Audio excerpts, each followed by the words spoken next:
গ্রীষ্ম বর্ষা বিনীতি ভরসা। হ্যাঁ, বিনীত শপিং সিটি। নমস্কার, আপনারা দেখছেন হুগলি আপডেট। আপনাদের সঙ্গে আমি উষা।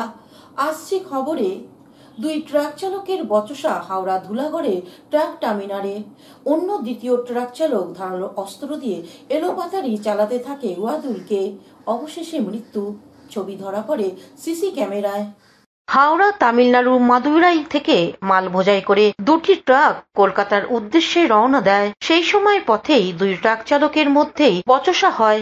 এরপর হাওড়া ধুলাগড়ের কাছে ট্রাক টার্মিনালে মঙ্গলবার বিকেলে এসে পৌঁছায়। সেখানেই দুজনের মুখোমুখি দেখা হয়ে যায় এবং কথা কাটাকাটি ও বচসা বেঁধে যায়। তারই মধ্যে এক ট্রাক চালক হঠাৎই তার কাছ থেকে একটি ধারালো অস্ত্র বার করে এলোপাতাড়ি চালাতে থাকে। গুরুতর জখম হয় ওয়াদুল, বয়স 30 বছর, তামিলনাড়ু মাদুরাইয়ের বাসিন্দা।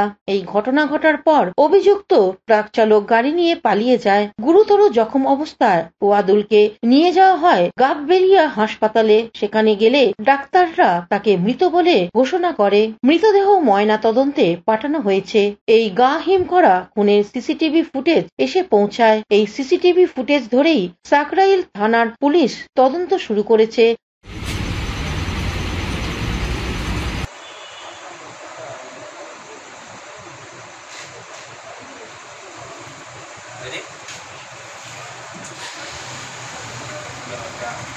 দুবার মেরেছে।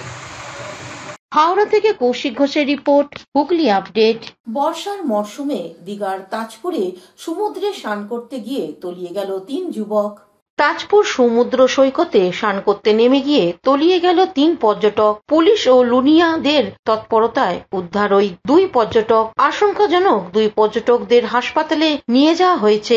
বর্তমানে একজনকে মৃত বলে ঘোষণা করেছে চিকিৎসকরা। বাকি একজন সমুদ্রে তলিয়ে যাওয়া পর্যটকের খোঁজে চলছে তল্লাশি। Bureau report, Hooghly update. বন্দুক নিয়ে তৃণমূল পঞ্চায়েতের সদস্যর বাড়িতে ভাঙচুর, অভিযোগ বিজেপির দিকে। রাতের অন্ধকারে বন্দুক নিয়ে তৃণমূল পঞ্চায়েত সদস্যর বাড়িতে ভাঙচুর বিজেপির দুষ্কৃতীদের। তদন্তে পুলিশ, আতঙ্কে পরিবার। পরিদর্শনে তৃণমূল। চাঞ্চল্যকর ঘটনাটি ঘটেছে আরামবাগে মলয়পুরে। পঞ্চায়েত সদস্যের পরিবারের অভিযোগ, 20-25 জন বিজেপি দুষ্কৃতী রাতে হঠাৎ দরজা খুলতে বলে। দরজা না খুললে দরজা ভেঙে বাড়িতে প্রবেশ করে বিজেপি দুষ্কৃতীরা। মারধর করে, বাড়ি ও গাড়ি ভাঙচুর চালায়, বন্দুক দিয়ে হুমকি পর্যন্ত দেখায়। আতঙ্কে পরিবার। এরপর ঘটনাস্থলে পরিদর্শনে যান তৃণমূলের রাজ্য কমিটির সম্পাদক স্বপন কুমার নন্দী। জানা গেছে, এই ঘটনায় আরামবাগ থানায় লিখিত অভিযোগ দায়ের করা হয়েছে। ঘটনাকে কেন্দ্র করে চাঞ্চল্য এলাকায়।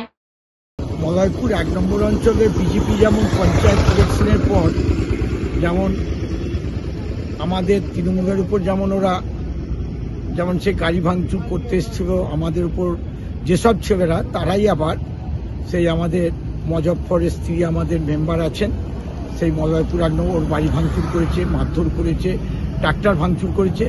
প্রশাসনকে জানাবার পর প্রশাসন যথাযথ ব্যবস্থা নিয়েছে। এবার ওরা খুব ভয়ে ছিল, ওদের পাশে দাঁড়াতে ওদের বাড়িতে এসে ওদের সঙ্গে দেখা করা হলো এবং প্রশাসনের লোকও ছিল, তারাও আশ্বাস দিল যে না, যাতে যদি এরকম কোনো কিছু হয় সঙ্গে সঙ্গে তাদের জানাতে, তারা সঙ্গে সঙ্গে তারা ব্যবস্থা নেবে। আরামবাগ থেকে কৌশিক ঘোষের রিপোর্ট, হুগলি আপডেট। আগামী 13ই জুলাই হুগলির বলাগড়ে সমবায় নির্বাচন। ওই নির্বাচনে বিজেপির 31 জন প্রার্থী মনোনয়নপত্র জমা দিলেন। বলাগড় সিজা কামালপুর আগামী 13ই জুলাই সমবায় নির্বাচন। আর সেই নির্বাচনকে কেন্দ্র করে বিজেপি সমর্থিত 31 জন প্রার্থী মনোনয়নপত্র জমা দিল। 45 জন সদস্য নিয়ে এই সমবায় বোর্ড তৈরি হয়েছে বিগত 1957 সালে। এই সময় থেকে সমবায় চলত রাজ্য সরকারের অধীনস্থ রাজনৈতিক দলের নেতৃত্বে সিলেকশন প্রক্রিয়ার মধ্য দিয়ে। এই প্রথম এই সমবায় নির্বাচনী প্রক্রিয়ার যেতে চলেছে। সেই প্রক্রিয়াকে কেন্দ্র করে মনোনয়ন জমা পড়ল সিজা কামালপুর সমবায় সমিতিতে বলাগড় মণ্ডল সভাপতি অনিমেষ হালদারের নেতৃত্বে। এদিন এই প্রক্রিয়ায় উপস্থিত ছিলেন হুগলি জেলা বিজেপির সাধারণ সম্পাদক সুরেশ সাউ সহ সভাপতি জয়রাজ পাল সহ স্থানীয় নেতৃত্বরা। প্রতিষ্ঠান হওয়ার পরে 1957 সালে এই সমবায় প্রতিষ্ঠান হয়। যখন যে সরকার থাকতো তাদের মতন নিজস্ব ফান্ড নিয়ে এখানে সমবায় চালাতো আর কি। আমরা যখন সমবায় নোটিফিকেশন জারি হয়, বিভিন্ন রাজনৈতিক দল, এখানকার রাজনৈতিক দল আমাদের সঙ্গে যোগাযোগ করে যে ইলেকশন করতে হবে না, সিলেকশন, কিন্তু আমাদের দলীয় নির্দেশ, আমার প্রিয় জেলার সভাপতি গৌতম দার নির্দেশ এবং আমাদের রাজ্যের নির্দেশ যে কোনো শাসক দলের সঙ্গে ইলেকশন যাওয়া যাবে না, ইলেকশন করতে হবে আর কি। তাই আমার এখানকার মণ্ডলের বরিষ্ঠ কার্যকর্তা দেবচুদা, জুলুদা, তরুণদা সবার নেতৃত্বে, কুমার সুদীপ্তদা সবার নেতৃত্বে আমরা একটি বৈঠক ডাকি। বৈঠক থেকে অঞ্চল থেকে সিদ্ধান্ত হয় যে আমরা নির্বাচনে যাব। নির্বাচন এবং হুগলি থেকে চন্দ্রনাথ দত্তের রিপোর্ট, হুগলি আপডেট। এখন নিয়ে নেব বিজ্ঞাপন বিরতি। বিরতির পর ফিরে আসছি খবরে। শীত, গ্রীষ্ম, বর্ষা, পিনিতি ভরসা। হ্যাঁ, পিনিত শপিং সিটি। যে কোনো মরশুমের রেডিমেড জামা কাপড় পাওয়া যায় একই ছাদের তলায়। ছোট থেকে বড়, পুরুষ, মহিলা ও শিশুদের একমাত্র নির্ভরযোগ্য প্রতিষ্ঠান। শীতকালীন যে কোনো শাড়ি, জিন্স, টপ, কুর্তি, চুড়িদার, পাঞ্জাবি মানেই পিনিত শপিং সিটি। আখন বাজার, চুঁচুড়া, Hooghly. Amala nursing home. Enjoy a weekend at Vedam, the paradise of peace. A home away from home.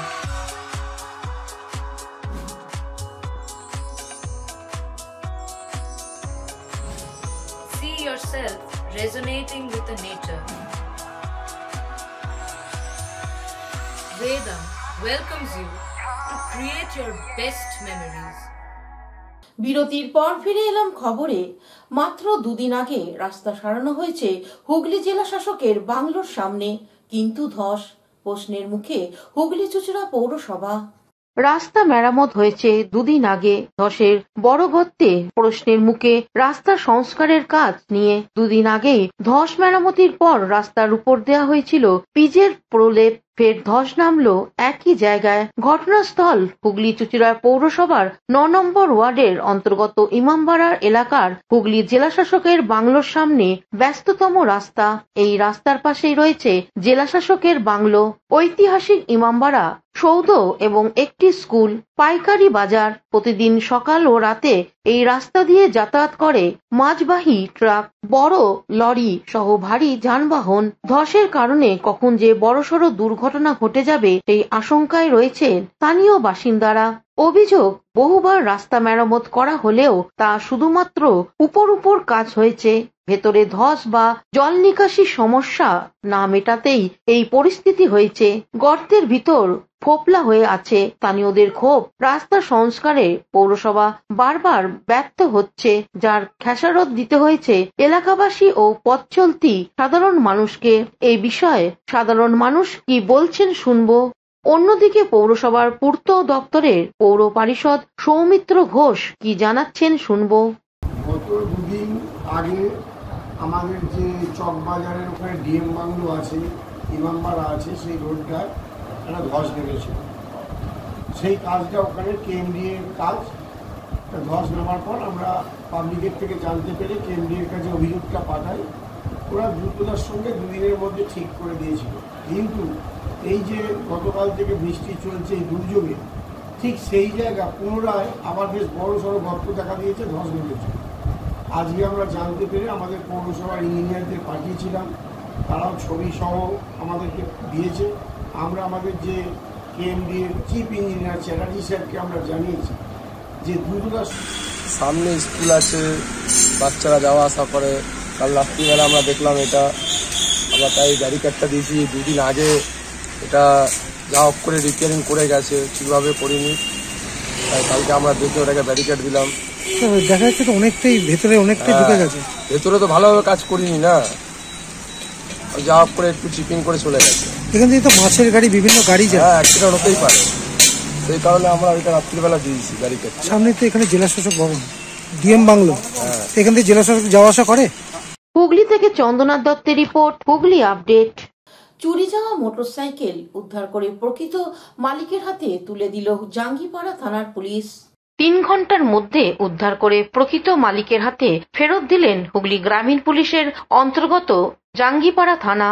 গত ইংরাজি 16/6/2025 তারিখে সন্ধে 8টা নাগাদ জনৈক ব্যক্তি ওনার মোটরসাইকেলটি লক্ষণপুরে রাস্তার ধারে রেখে একটি বিয়ের বাড়ির অনুষ্ঠানে গিয়েছিলেন। বিয়ে বাড়ির অনুষ্ঠান খেয়ে ফেরত এসে তিনি তার শখের মোটরসাইকেলটি আর দেখতে পাননি। প্রিয় মোটরসাইকেলটি দেখতে না পেয়ে তৎক্ষণাৎ তিনি জাঙ্গিপাড়া থানার ভারপ্রাপ্ত আধিকারিকদের সঙ্গে যোগাযোগ করেন। জাঙ্গিপাড়া থানার ভারপ্রাপ্ত আধিকারিকের নেতৃত্বে এএসআই দেবকুমার ভট্টাচার্য ও mobile duty officer ASI Sheikh Ramzan আলীর তৎপরতায় মোটরসাইকেলটি উদ্ধার করা হয় মাত্র 3 ঘন্টার মধ্যে। সমস্ত আইনি প্রক্রিয়া মেনে উদ্ধার হওয়া মোটরসাইকেলটি প্রকৃত মালিকের হাতে জাঙ্গিপাড়া থানার পুলিশ তুলে দেন। জাঙ্গিপাড়া থানার এই কর্মে মোটরসাইকেল মালিক এবং এলাকার মানুষজন খুবই গর্বিত। হুগলির বিজয়নারায়ণ কলেজে 75 বর্ষ পূর্তি অনুষ্ঠান উপলক্ষে এক সাংবাদিক বৈঠক হয়ে গেল। বিজয়নারায়ণ মহাবিদ্যালয়ের 75 বর্ষ পূর্তি অনুষ্ঠান শুরু হবে 20 জুন। প্রাক্তন অধ্যক্ষ প্রয়াত গোপালচন্দ্র মজুমদারের প্রতিকৃতিতে পদযাত্রার মধ্য দিয়ে এমনটাই সাংবাদিক সম্মেলনে জানানো হলো। বুধবার কলেজ সেমিনার হলে আয়োজিত সম্মেলনের উপস্থিত ছিলেন ইটাচুনা বিজয়নারায়ণ মহাবিদ্যালয়ের গভর্নিং বডির সভাপতি সঞ্জীব ব্যানার্জি, অধ্যক্ষ গৌতম বিদ, প্রাক্তনী তথা অধ্যাপক মোহনলাল ঘোষ সহ বিশিষ্ট জনেরা। কলেজের প্যাটিলাম জয়ন্তীর পূর্তি অনুষ্ঠান চলবে 1 জুলাই হতে 4 জুলাই পর্যন্ত। চিকিৎসকদের সম্বর্ধনা, মাধ্যমিক ও উচ্চ মাধ্যমিকের কৃতী ছাত্রছাত্রীদের সম্বর্ধনার সাথে থাকবে ছাত্রছাত্রীদের সাংস্কৃতিক অনুষ্ঠান। কলেজের কৃতী ছাত্রছাত্রীদের আমন্ত্রণ জানানো হচ্ছে এই মহতী অনুষ্ঠানে হাজির থাকার জন্য। 100+ হবে, 150 হবে, 200 হবে, কিন্তু আপাতত 100 দিকে এগোনোর জন্য এনইপি 2020-কে মাথায় রেখে আমরা আইসিটিতে একটা ভালো জায়গাতে এসে পৌঁছেছি, এটা আমরা গর্ব করে বলতে পারি। আর একটা বড় বিষয় সেটা হচ্ছে আমাদের যে ইউজিসি হোস্টেলটি ছিল আগে, হোস্টেলটি আছে এখনও, কিন্তু সেখানে দীর্ঘদিন ধরে ছাত্রছাত্রী না থাকার জন্য অব্যবহৃত অবস্থায় পড়েছিল। সেখানে আমরা রবীন্দ্রভারতী বিশ্ববিদ্যালয়ের একটি সেন্টার খোলা হচ্ছে। 1950 সালে বিজয়নারায়ণ মহাবিদ্যালয় প্রতিষ্ঠা হয়েছিল। আমরা পায়ে পায়ে চলতে চলতে 2024-25 সালে আমরা গিয়ে এটা 75 বর্ষে পদার্পণ করেছি। সেই কারণে আমরা 2024 সালের 4 জুলাই আমরা 75 বর্ষ পূর্তি অনুষ্ঠান এই কলেজে শুরু করেছিলাম, যেটা 1 বছর ধরে বিভিন্ন সাংস্কৃতিক অনুষ্ঠান, বিভিন্ন রকমের সেমিনার চলতে চলতে আমরা শেষ পর্যায়ে এসে পৌঁছেছি। আমরা ক্লোজিং সেরিমনি প্রোগ্রাম আমরা করব, সেই কারণেই আজকে হচ্ছে আপনাদের সঙ্গে। হুগলি থেকে শ্যামল সিনহার রিপোর্ট, হুগলি আপডেট। এখনকার মতন খবর এই পর্যন্তই। প্রতিদিন দেখুন হুগলি আপডেট। নমস্কার।